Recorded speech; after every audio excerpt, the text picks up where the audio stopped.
But I have chosen you 12 as my apostles.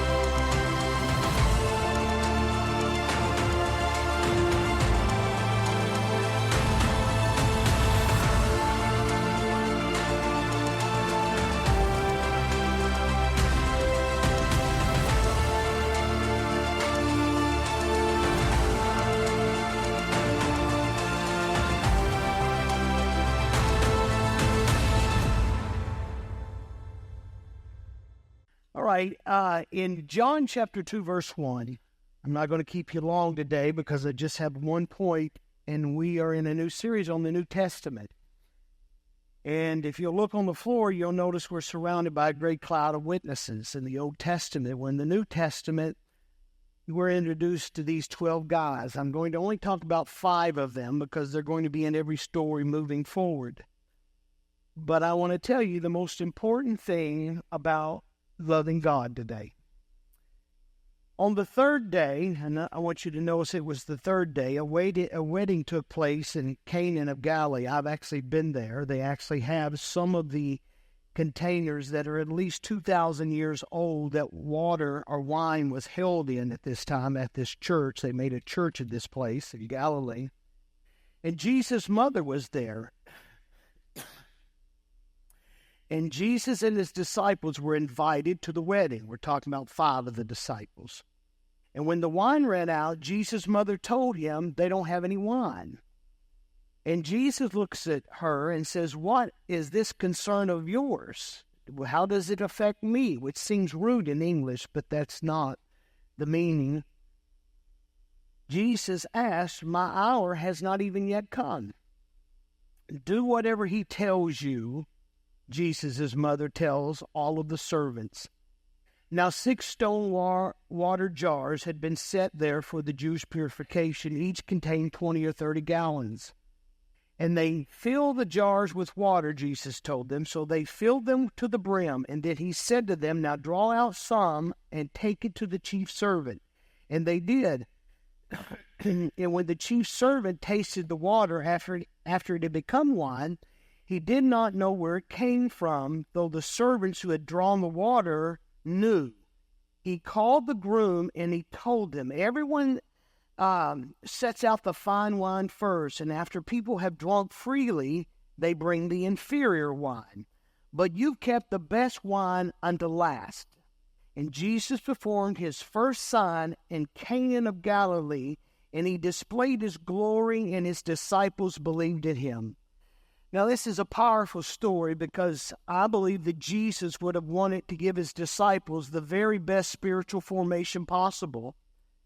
And it stands out as one simple kind of lesson here. The first thing he does is he takes them to a wedding in Canaan. And running out of wine 2,000 years ago was one of the greatest acts of humiliation anyone could ever experience. And there's a good chance that this wedding was that of an extended family of Jesus. That's probably what caused Mary to get involved in the first place. But at this wedding, you had the disciples, Andrew, Peter, Philip, Nathanael, and John, the son of Zebedee. Wine was always a symbol of joy and always a symbol of celebration, but running out of it was like the epitome of a social nightmare. The host was responsible for providing the wedding guests with wine for 7 days. It wasn't just a one-day wedding.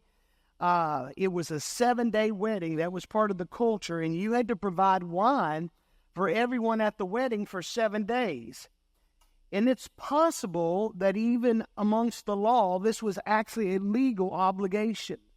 Each jar of wine was about 20 to 30 gallons, and if you've ever been to where this wedding took place, you can see some of those cisterns. But together we're talking about 120 to 180 gallons of wine. The fact is that many servants showed the family was at least living comfortably, or if they were not wealthy. But this wedding, like most weddings, would have had a master of the banquet, a position of honor. One of the duties was the distribution of wine. And many during this time would have someone called the ruler of the feast, the master of the banquet, or the head waiter. And they would have several servants underneath of them. And it was customary in these days, you would serve the best wine first.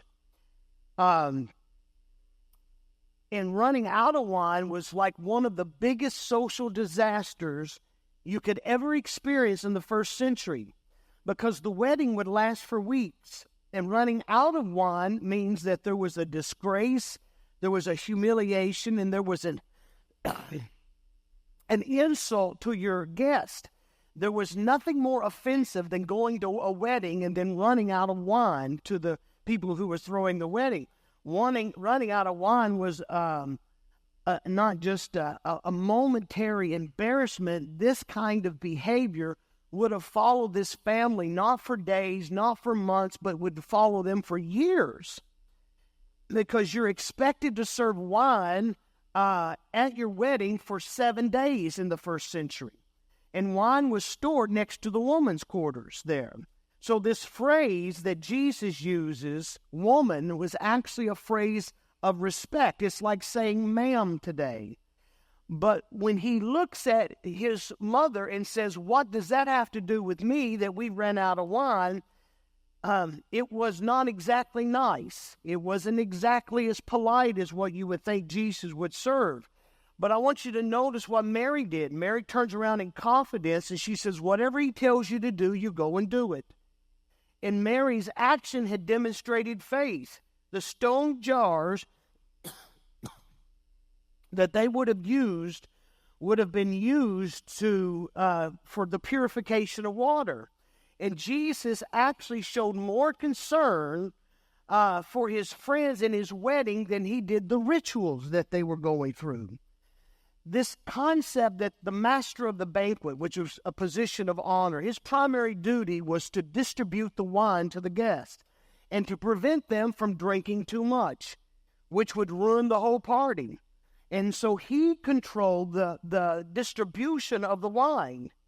And so you hear Jesus in this situation respond and say, dear woman, which was a courteous phrase. It was not endearing, but it was courteous. It was the equivalence of ma'am.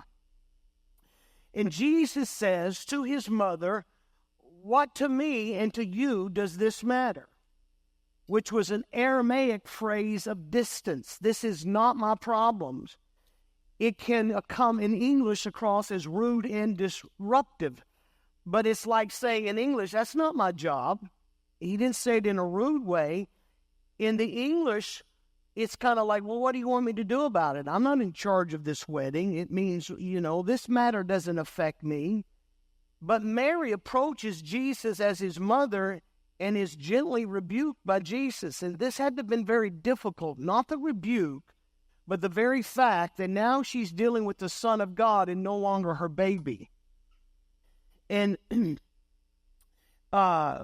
Mary turns around to the people there and says, whatever he tells you to do, I want you to do it. I want you to understand that if he says anything, you just do it. And so drawing out the wine and carrying it to the people was an act of faith. You're looking at about 2,400 servings of wine that was represented right here. And so I want you to notice a couple of things. Number one, it was the third day. Now, this doesn't refer to the third day of the week because virgins were married on the fourth day and widows were married on the fifth day. This was a symbol of a silent message about the symbol of resurrection that was coming, the resurrection of new life. This was a sign that change was coming. He was going to look for transformation on the inside of people, not on the outside of people. This was a sign that the final destiny for everyone who's born again is going to be a wedding. How many of you are looking forward to the marriage supper of the Lamb? And so this was a sign that I'm going to change everything because of the promise of a wedding. But when you look at one, thank you for your grace today. When you look at one simple lesson here, Mary looks at all of the servants and says, you do whatever he tells you to do. You just do whatever he tells you to do. And it was as if he was asking Mary, and Mary was asking everyone that would ever serve him forward, I just need you to surrender your life to him.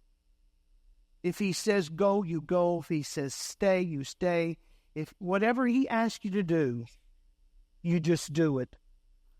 And because she knew that was going to create a spiritual climate for transformation. You can never transform your life into the likeness of Jesus Christ until you obey him first. And obeying God has more to do with your heart than what it does what you're obeying about. He wants a renovation of our heart. He wants us to clearly come to the place to where we surrender. Not to what makes sense, not to what is logical. No, he just simply said, I want you to do whatever he tells you to do right now.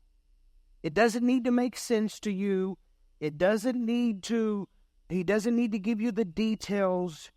Once you know you've heard from God, you just come to the place in your walk with Christ to where you obey him. Because God is interested in the renovation of our hearts. And it requires an intention to surrender our life to do his will. And see, your consent is always necessary with God. God may ask you to do a lot of things that won't make sense to you in your life. He may ask you to do a lot of things that you don't understand and you want more details about. But one of the things I've learned about serving God is that when he speaks, I listen and I do, and then I ask questions later. You see, you can't manufacture this kind of relationship that starts out. It only happens when you realize that he loves me unconditionally, period. So whatever he asks of me, I will do it. I'm not going to ask questions, 1,000 questions. If he asks me to do something, I'm going to do it. And the thing that he asked for these people to do was to surrender. I just want you to surrender. Don't try to figure out life. Don't try to get 10,000 details from me right now. I want you to surrender. And so Mary says, whatever he asks you to do, you just do it. And so surrender a lot of times involves being vulnerable. It involves being responsible to unconditional love. And it's hard to surrender if you don't truly believe that God loves you with everything in your heart. He gives you free will so you completely surrender, and he offers you perfect love when you submit your free will to him. So because of this, we're not to struggle to fix ourselves before we come to God. Because real change, this story is really about real change, and real trust in God doesn't come from what you're doing. It comes from the inside. It's an inside job. It's a work of the Spirit. And the transforming work of grace is where God opens up his arms and he says, I just want you to begin this walk with me and trust me. Just trust me. I know your eyes see water. I know your heart is troubled because this is one of the greatest social embarrassments of your lifetime. And this kind of social embarrassment would not have lasted a couple of months. It would have lasted for years. So he's saying, I don't want a human achievement here. A human achievement at night is not going to bring about more intimacy. And so God brings all of us to this place to where he says, you know what, you don't need any more information. You just don't need any more information. Have you ever asked God for something and you heard nothing back? What's God telling you? You don't need any more information. What you need to do is submit your life to me and truly trust me with everything in your heart. Hayden, stand this up.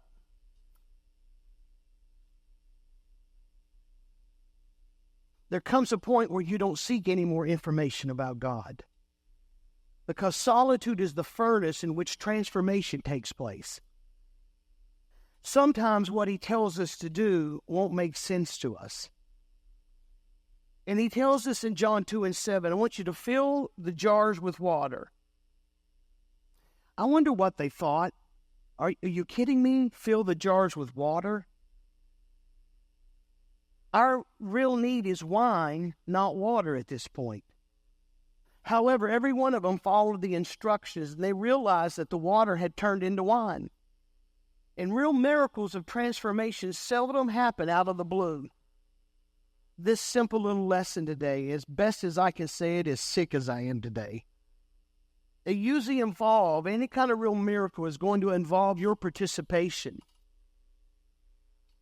Because I know grace is opposed to work. There are times in your life when your work will do you no good. And grace is unmerited favor to where you don't work for something. But just because you don't work for grace doesn't mean that God's opposed to your well intentions in a situation. And passivity can become the enemy to your miracle. You can need a miracle from God, but he also wants your involvement. God can change us, but the inner change doesn't just come and happen on the outside. It comes from the inside. What's interesting is that they take African Americans and they take white American women and men who have cancer. And what they found out is that African American women are better at dealing with cancer than white American women. And there was only one reason in the science for that. It was that they surrendered their locus of control. They just came to the place quicker than Caucasians that said, I know there's a God, I know he wants what's best for me, and I trust him. Because inner change doesn't happen automatically. And surrendering to God when you don't understand God, and going to get water when you know you need wine.